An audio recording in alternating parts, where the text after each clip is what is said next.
जय हिंद साथियों। मैं आपका दोस्त उमाशंकर पंचौली साहित्य सागर क्लासेज यूट्यूब चैनल पर आप सभी का हार्दिक स्वागत है।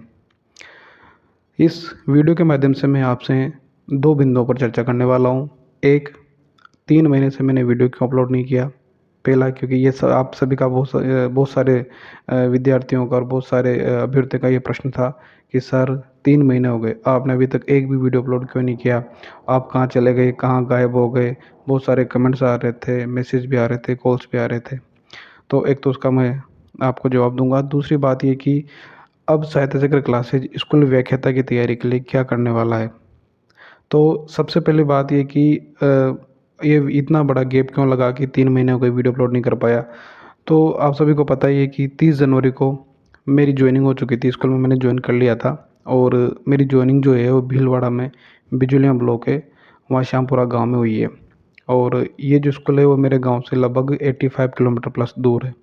तो मैं पहले गांव में रहता था, जब ज्वाइनिंग हुई तो फिर मैं श्यामपुरा, वो गाँव है, तो वहीं रहने लग गया। वहीं मैंने रूम लिया, वहीं रहने लग गया। तो पहले तो ये हुआ कि जब मैंने ज्वाइन किया था तो उस समय मेरी तबीयत बहुत ख़राब हो गई थी। तो लगभग 10-15 दिन तो मेरी बहुत ख़राब तबीयत ख़राब रही, मुझे डेंगू भी हो गया था। उसके बाद जब मेरी तबीयत सही हुई, फिर वहाँ वो रूम लिया। और नई नई ज्वाइनिंग थी तो टाइम मैनेज नहीं कर पाया। स्कूल में जाते, जैसे 11वीं 12वीं का कोर्स बाकी था तो वो कोर्स कंप्लीट करवाया। और फिर एग्ज़ाम स्टार्ट हो गए तो एग्ज़ाम में ड्यूटी आ गई। और उसके अलावा जैसे नया नया स्टाफ था, नए नए लोग, नई जगह, तो धीरे धीरे वो मैनेज करने में टाइम लग गया। और मेन बात है कि टाइम उतना मिला नहीं कि मैं क्लासेस बना पाऊँ, अपलोड कर पाऊँ। उसके बाद अब क्या है कि जैसे कि अब 16 मई से छुट्टियाँ लगने वाली है। तो अब मुझे अब 1 सवा महीने तो छुट्टियाँ ही हैं। तो मैंने सोचा क्यों ना कि अब वापस आप लोगों के लिए वो क्लास अपलोड करने लग जाऊँ। और जब धीरे धीरे टाइम मैनेजमेंट करके अब जैसे स्कूल ओपन होंगे वापस, तब भी मैं अब रेगुलर क्लास रखूँगा। पहली बात तो ये। दूसरी बात ये कि आप सभी लोगों के लिए साहित्य शिखर क्लासेस के माध्यम से अब क्या करने वाले हैं। तो मैंने आप सबसे आप पहले भी कहा था कि जब मेरी जॉइनिंग हो जाएगी और मैं सेटल हो जाऊंगा अच्छे से, तो साहित्य शिखर क्लासेज पर स्कूल व्याख्याता हिंदी विषय की तो संपूर्ण तैयारी करवाई जाएगी। और वह इसमें संपूर्ण हिंदी विषय का जो कोर्स है, जितना भी स्कूल व्याख्याता का और सेकंड ग्रेड का, वो खुद मैं करवाऊंगा। बाकी फर्स्ट पेपर के लिए भी अगर जैसे जैसे सुविधा बनेगी, जैसे जैसे मुझे टीचर्स मिल जाएंगे और बैठेगा, तो मैं फर्स्ट पेपर की भी तैयारी करवाऊंगा। लेकिन स्कूल ये अपना जो सेकंड ग्रेड और फर्स्ट ग्रेड का जो हिंदी विषय का जो पूरा कोर्स है, जिसमें साइकोलॉजी, मतलब साइकोलॉजी तब चेंज हो गई है, फर्स्ट पेपर में आ गई है। लेकिन मतलब जो भी काव्य शास्त्र है, हिंदी साहित्य इतिहास है, ग्रामर है, शिक्षण विधियाँ हैं, वो सारी की सारी पूरा कोर्स कंप्लीट करवाया जाएगा। अब साहित्य शिखर क्लासेस क्या करने वाला है। तो साहित्य शिखर क्लासेस के माध्यम से अब मैं 16 मई के बाद लगभग सप्ताह में 5 क्लासें, जो 40 से 45 मिनट की क्लासें बना के अपलोड करूँगा। सब उसमें 2 या 3 क्लास सप्ताह में तो की जाएगी हिंदी साहित्य के इतिहास की, और 2 क्लासें रखेंगे काव्य शास्त्र की।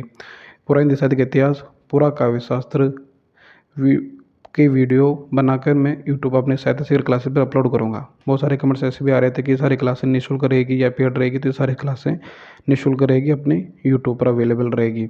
दूसरी बात ये है कि जैसे अभी पहले मैंने हिंदी साहित्य के 5000 जो महत्वपूर्ण प्रश्नोत्तरी सीरीज स्टार्ट की थी, तो वो मैंने अभी लगभग 6-7 महीने हो गए, तो वो बंद है। तो वापस उसको स्टार्ट करूँगा, क्योंकि जैसे मान लो मैंने आदिकाल की क्लास ली, आदिकाल की थ्योरी पढ़ाई, तो उसके बाद मैंने जैसे कि आदिकाल के लगभग बहुत सारी वीडियो अपलोड कर रखे हैं। तो आप आदिकाल की क्लास अटेंड करने के बाद इसी चैनल पे जाके आदिकाल के जो ऑब्जेक्टिव क्वेश्चन है वो देख सकते हैं। उससे क्या है कि एक तो आपका रिवीजन हो जाएगा, और आपको एक अनुमान भी लग जाएगा कि किस तरह के प्रश्न बनते हैं, किस तरह के प्रश्न आते हैं, और मैं कितना सही कर पा रहा हूँ, कितना नहीं कर पा रहा। तो एक तो हिंदी साहित्य की जो 5000 महत्वपूर्ण प्रश्नों की सीरीज चल रही थी, वो वापस स्टार्ट करूँगा, ताकि आप लोगों का रिवीजन भी होता रहे, और क्लासों के साथ साथ आप एग्ज़ाम के प्रश्नों की शैली भी समझ सकें, किस तरह के प्रश्न आते हैं और किस तरह उन्हें हमें अटेम्प्ट करना चाहिए। और ये कि केवल ऑब्जेक्टिव जो प्रश्न है वो 5000 प्रश्न होते रही है। अगर मान लो एक वीडियो में मैंने 20 प्रश्न या 30 प्रश्नों की व्याख्या करवाई है, तो केवल 20 या 30 प्रश्न नहीं है, एक प्रश्न की व्याख्या में 5 प्रश्न तैयार हो जाते हैं। तो मान लो 20 प्रश्न है, तो मान लो आप 60 से 70 प्रश्न आपके तैयार हो रहे हैं। अच्छे से रिवीजन भी हो जाएगा, और आपकी प्रश्नोत्तरी सीरीज के माध्यम से आपकी जो क्षमता है सीखने की, वो भी बढ़ती जाएगी। दूसरी बात ये कि जो थ्योरी की जो क्लासें रहेगी वो सप्ताह में 5 क्लासें थ्योरी के रखेंगे अपन। 40 से 45 मिनट की क्लासें तो रखेंगे ही सही। जैसे कि 3 3 क्लासें सप्ताह में हिंदी साहित्य के इतिहास की, जिसमें मैं आपको साथ के साथ नोट्स भी लिखवाऊँगा। जैसे-जैसे पढ़ेंगे वैसे-वैसे नोट्स भी तैयार करेंगे, क्योंकि नोट्स खुद बनाओगे, मैं लिखवाऊँगा और खुद लिखोगे, बनाओगे, तो रिवीजन करने में आपको लास्ट एग्ज़ाम के टाइम में सुविधा रहेगी। आपको मतलब फिर ये नहीं कि बुक्स भी पढ़ रहे हैं, नोट्स भी पढ़ रहे हैं, अलग-अलग नहीं, फिर वो नोट्स ही पर्याप्त होते हैं। लास्ट में तो रिवीजन के लिए नोट्स ही ज़रूरी होते हैं। तो वो नोट्स साथ के साथ मैं पढ़ाऊँगा तो आप बनाते जाना, तो नोट्स बनवाएँगी और साथ के साथ में रिवीजन करते जाना। फिर ऑब्जेक्टिव के माध्यम से प्रैक्टिस भी करते जाना। क्योंकि एक एग्ज़ाम में सफल होने के लिए सबसे ज़्यादा ज़रूरी जो होता है वो होता है रिवीजन और प्रैक्टिस। आपने कितनी बार रिवीजन किया है, मतलब बुक्स भले ही कम पढ़ो, जैसे मैंने तैयारी की, तो मैंने बुक्स बहुत कम पढ़ी थी। मतलब जैसे हिंदी साहित्य के इतिहास के लिए 2 बुक्स रखी मेन तो। एक तो सरस्वती पांडे वाली पुस्तक थी, वो पढ़ी थी, और एक जो है मैंने जो मनोज कुमार सर की आती है हिंदी साहित्य के इतिहास वाली, वो पढ़ी थी। 2 बुक्स रखी थी, बाकी फिर रिवीजन बहुत किया था। जैसे कि सरस्वती पांडे की जो बुक है उसका तो मैंने 5 से 6 बार रिवीजन किया था। तो रिवीजन सबसे ज़्यादा करना ज़रूरी होता है। उसके बाद आप ऑब्जेक्टिव कितने निकालते हो। आप ऑब्जेक्टिव निकालते हो तब आपको ये पता चलता है कि हाँ, मैंने जैसे आदिकाल टॉपिक पढ़ लिया, कंप्लीट कर लिया। उसके बाद आपने आदिकाल के जैसे ऑब्जेक्टिव निकाले। अब जैसे 100 ऑब्जेक्टिव निकाल रहे हो, 100 में से आपको 50-60 आप कर पा रहे हो, 40 नहीं आ रहे हैं, तो आपको ये तो अनुमान हो गया कि हाँ, मैं यहाँ तक इस टॉपिक को कवर कर पा रहा हूँ। 40 क्यों नहीं आ रहे हैं, या मेरे नोट्सों में से नहीं है, या मैंने पढ़े नहीं। अगर आपने पढ़े नहीं है, फिर नहीं आ रहे तो कोई दिक्कत नहीं, लेकिन अगर पढ़ चुके हैं, 2-3 बार रिवीजन कर चुके हैं, फिर भी नहीं आ रहे, तो आप बार-बार उन टॉपिकों को ज़्यादा से ज़्यादा रिवीजन किया करो, तो वो आपको याद हो जाएगा। तो अपन रखेंगे, वो सप्ताह में 5 क्लासें रखेंगे, जिसमें 3 तो हिंदी साहित्य के इतिहास की, 2 काव्य शास्त्र की। भारतीय और पाश्चात्य काव्य शास्त्र के जो भी अपने टॉपिक हैं, उन टॉपिकों का भी अपन साथ के साथ चलेंगे। यूँ नहीं कि पहले हिंदी साहित्य का इतिहास पढ़ रहे हैं, फिर उसके बाद काव्य शास्त्र स्टार्ट कर रहे हैं, ऐसा नहीं करेंगे, साथ के साथ करते रहेंगे। क्योंकि कई काव्य शास्त्र क्या होता है, कई बच्चों की समझ में नहीं आता है, बहुत सारे अभ्यर्थियों के कठिन टॉपिक होते हैं काव्य शास्त्र में, तो साथ के साथ रखेंगे ताकि एग्ज़ाम टाइम तक आपका आराम से रिवीजन भी हो जाए और पूरा कोर्स कंप्लीट हो जाए। ये होने के बाद फिर हम ग्रामर पढ़ेंगे, शिक्षण विधियाँ पढ़ेंगे, और अगर कोई अच्छे से टीचर मुझे मिल जाते हैं जो मेरे संपर्क में हैं उनमें से, और वह बैठ जाता है, तो फिर आपको जैसे जो फर्स्ट पेपर है अपने जीके वाला जो है उसमें भी अपन क्लासेस स्टार्ट कर लेंगे। लेकिन हिंदी साहित्य का सेकंड ग्रेड का और स्कूल व्याख्याता का जो कोर्स है, मतलब पूरा जो पाठ्यक्रम है, वो तो इसमें साहित्य शिखर क्लासेस यूट्यूब चैनल पर करवाऊँगा। और हिंदी साहित्य के जो 5000 महत्वपूर्ण प्रश्न होती सीरीज़ है, वह भी अपनी इस चैनल के माध्यम से करेंगे। आप सभी से बस केवल एक ही निवेदन है कि आपको एक तो जब क्लासेस स्टार्ट हो तो रेगुलर अटेंड करनी है। यूँ नहीं कि आज पेंडिंग रख रहे हैं, 2-3 दिन बाद देख रहे हैं क्लास, ऐसे नहीं, रेगुलर देखनी है और नोट्स भी साथ के साथ बनाने हैं। यूँ नहीं कि सर पीडीएफ भेज दो या वो कर दो। ठीक है, मान लो अगर पीडीएफ की व्यवस्था रहेगी तो पीडीएफ में डाल दूँगा अपने साहित्य शिखर क्लासेस जो टेलीग्राम चैनल है। लेकिन फिर भी मेहनत करने की आदत डालनी पड़ेगी, क्योंकि पढ़ना एक तपस्या है, और अपने सपने को पूरा करने के लिए अगर आप तपस्या नहीं कर सकते तो फिर क्या ही कर सकते हैं, है ना? तो मेहनत तो करनी ही पड़ेगी, मेहनत का तो कोई विकल्प होता ही नहीं है। और एक चीज़ ये है कि सफल होने के लिए शॉर्टकट तरीका होता ही नहीं है। मतलब कई लोग सोचते हैं कि कोई शॉर्टकट तरीका हो गया, छोटा-सा, मतलब मैं कुछ ऐसा करूँ कि मुझे सफलता मिल जाए। तो आप एक लेक्चरर की तैयारी कर रहे हो, स्कूल व्याख्याता की तैयारी कर रहे हो, एक राजपत्रित अधिकारी बनने वाले हो, तो उसके लिए तो आपको कम से कम ये चीज़ें बहुत, जो मेहनत तो ज़रूरी है, शॉर्टकट कोई तरीका नहीं होता है। और जिस तरह अपन नौकरी की तैयारी करते हैं ना, और उसके बाद जब सक्सेस हो जाते हैं, फिर नौकरी करते हैं, तो उनमें जो तैयारी के वक़्त जो हमने धैर्य रखा था, जो मेहनत की थी, उससे ज़्यादा कई धैर्य, मेहनत की ज़रूरत तो फिर नौकरी लगने के बाद पड़ती है। तो वो है कि वो चीज़ें, मतलब एग्ज़ाम टाइम में हम जो देखते हैं ना, वही फिर अपने को जो नौकरी लगने के बाद चीज़ें काम आती है। वो धैर्य जो अपने सीखा है, किस तरह धैर्य रखा जाता है, किस तरह मेहनत करनी पड़ती है। तो ये तो संघर्ष तो ये है ना, जीवन भर चलता रहता है, तो मेहनत तो करनी ही पड़ेगी। और एक बहुत सारे अभी सवाल एक ये भी आता है कि सर वैकेंसी कब आएगी, और हम तैयारी कब से स्टार्ट करें, या फिर एग्ज़ाम कब तक होंगे।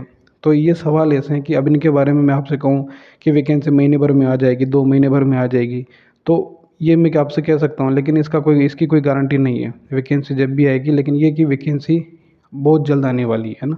और एग्ज़ाम भी जब वैकेंसी आ जाएगी तो 3 से 4 महीने का तुम्हें टाइम मिलेगा, उसके बाद तुम्हारे एग्ज़ाम हो जाएँगे। तो अगर आप चाहते हैं कि मुझे पहले ही प्रयास में सफलता मिले, पहले प्रयास में मैं व्याख्याता बनूँ, सेकंड ग्रेड वरिष्ठ अध्यापक बनूँ, जो भी आपकी योग्यता है, तो उसके लिए ये मत सोचो कि कब वैकेंसी आए और कब मैं तैयारी स्टार्ट करूँ। क्योंकि जिस तरह से मैंने एमए मेरी एमए चल रही थी और मेरा ये था कि कंफर्म भी नहीं था कि एमए का रिजल्ट आ भी सकता है या नहीं भी आ सकता, फाइनल में चल रही थी मेरी। फिर मैंने तैयारी स्टार्ट कर दी थी। मैंने सोचा था कि अगर टाइम पे रिजल्ट आ गया तो मेरी वैकेंसी क्लियर हो जाएगी, और मैंने तैयारी की। रिजल्ट भी मेरा 15 एग्ज़ाम से 15 दिन पहले आ गया फाइनल का, और फिर एग्ज़ाम हुआ और मेरा सिलेक्शन हो गया। और अगर मैं सोचता कि मेरा तभी एमए कंप्लीट भी नहीं हो पाएगी, या फिर हो सकता है कि एग्ज़ाम ही नहीं हो, एग्ज़ाम का पता नहीं कब होगा, तो शायद आज मैं स्कूल लेक्चरर नहीं बन पाता। तो यही कि मैंने कल एक पंक्ति भी आपको एक शेर भी डाला था, उसमें ग्रुप में डाला था कि स्याह रात नाम नहीं लेती ढलने का, यही तो वक्त है सूरज तेरे निकलने का। यूँ सोचो कि ये जो अभी टाइम पीरियड चल रहा है ना, वही जो कि तैयारी कब वैकेंसी कब आएगी कब नहीं आएगी, एक काली रात की तरह है। और ये अभी कन्फर्म नहीं है, यानी कि रात ढलने का नाम नहीं ले रही है, अभी कन्फर्म नहीं हो पा रहा कि वैकेंसी कब तक आएगी। लेकिन यही तो वक्त है सूरज तेरे निकलने का। यही वो वक्त है जो एक अब सच्चा जो अभ्यर्थी है, जिसे सफल होना है, जो अपने सपने को पाने के लिए मेहनत कर रहा है, उसके लिए यही अच्छा वक्त है, ये सबसे बेस्ट टाइम है। जो वह तैयारी स्टार्ट करेगा तो उसे सफलता मिलेगी। कहीं न बहा ले जाए कहीं न बहा ले जाए कहीं न बहा ले जाए समुद्र सबको, अब खेल ख़त्म करो कश्तियाँ बदलने का। तो ये बार-बार, ये नहीं कि हाँ 2 दिन पढ़ रहे हैं, फिर छोड़ दी, फिर पढ़ रहे हैं, फिर छोड़ दी, फिर इसकी तैयारी कर रहे हैं, फिर किसकी तैयारी कर रहे हैं, फिर पशु परिचर की तैयारी कर रहे हैं।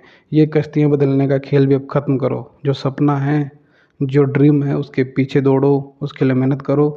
और बार-बार कश्तियाँ बदलोगे तो फिर मंज़िल मिल नहीं पाएगी।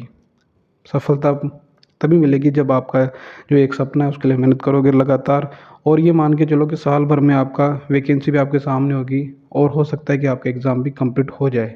तो मेहनत अभी से करोगे तभी सफलता मिलेगी। बाद में जो 3-4 महीने मिलते हैं उसमें सिर्फ रिवीजन होता है, मेहनत नहीं होती, रिवीजन होता है। और रिवीजन भी तभी होगा जब आप अच्छे से तैयारी कर लोगे, वरना फिर ये रहेगा कि मैंने तो अभी कोर्स कंप्लीट किया ही नहीं है। फिर ये देखोगे किस कोचिंग में जॉइन करूँ, कहाँ से नोट्स बनाऊँ, किसके नोट्स पढूँ, या कौन सी किताबें पढूँ, इस चक्कर में रह जाओगे, और फिर आपका जो मौका मिला है, अवसर मिला है, वो आप गँवा दोगे। तो यही है, मैं आप सभी से बस यही कहना चाहूँगा कि आराम से, और अभी धैर्य रख के आराम से, बिना कोई इस सोचे कि कब वैकेंसी है कब नहीं है, वो सोचे बिना अभी से तैयारी स्टार्ट कर दें। मैंने एक वीडियो बुक्स के लिए पहले से बना रखा है, लेकिन बहुत सारे ऐसे कमेंट्स भी आ रहे थे कि कौन-कौन सी बुक्स पढ़ें, कहाँ से शुरुआत करें, उनके लिए भी एक वीडियो बनाओ। तो 1-2 दिन बाद मैं एक और वीडियो बना दूँगा, जिसमें सारी दोबारा बुक्स का, टाइम मैनेजमेंट का रिवीजन के बाद जो डेली क्लास स्टार्ट कर दूँगा। जैसे कि वो पहले तो ऑब्जेक्टिव करेंगे, और वो जो 5000 प्रश्नोत्तरी चल रही है वो, और जो थ्योरी की क्लास है वो 16 मई के बाद मैं स्टार्ट कर दूँगा। तो तब तक के लिए आप रेगुलर वापस जुड़ जाइए और तैयारी स्टार्ट कर दीजिए।